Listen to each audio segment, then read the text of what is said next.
le doigt à l'amour. Tel que prévu par le Créateur, chaque être, aussi infirme peut-il être, sert de tapisserie au décor de l'univers, si merveilleusement infini. Car son existence est puisée dans le souffle même de l'amour. Puisque sa conception est motivée, un besoin inéluctable d'affection et de tendresse, qui, sans eux, rien ne peut se prétendre à s'improviser une place dans le paysage interminable de la vie. En effet, nul ne devrait se rassurer de ce droit immuable qu'est aimer et être aimé. Ces derniers peuvent abreuver avec une aisance insatiable la soif de tous dont le désert aride du monde les impose la privation de si merveilleux cadeaux, dont personne, oui, aucun être sur terre ne devrait se priver de ces naturels attributs essentiels qui nous façonnent et nous déterminent.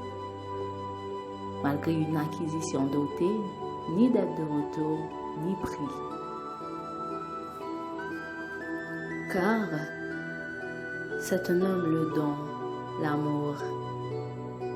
C'est pourquoi il devrait s'étendre à l'universel infini et s'afflue à la cadence de l'eau, venant d'un torrent montagneux, d'un accès incessant, d'une générosité sans faille à tous ceux dont leur survie dépend de l'oxygène.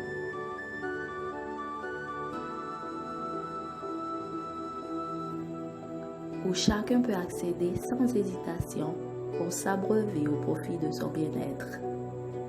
L'amour, ce don gratuit, doit être d'une disponibilité illimitée, où toutes les créatures peuvent se l'approprier gratuitement. Ainsi, la terre n'aura jamais plus de place pour certains termes, comme haine, douleur, malheur, égocentrisme, mal-être, tristesse, et tous les autres mots faisant de l'ombre au pouvoir de l'amour.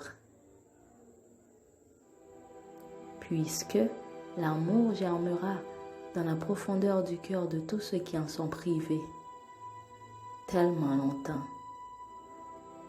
Pour une fois, de toute leur force, ils pourront s'exclamer et s'émerveiller sans interdiction aucune devant les contraintes du passé, motivés par la promotion de soi et le mépris de l'autre, en vue de se transformer en une source inépuisable de bonheur durable, où le doigt d'aimer n'aura plus jamais à se faire résonner, tel les tonneaux vides.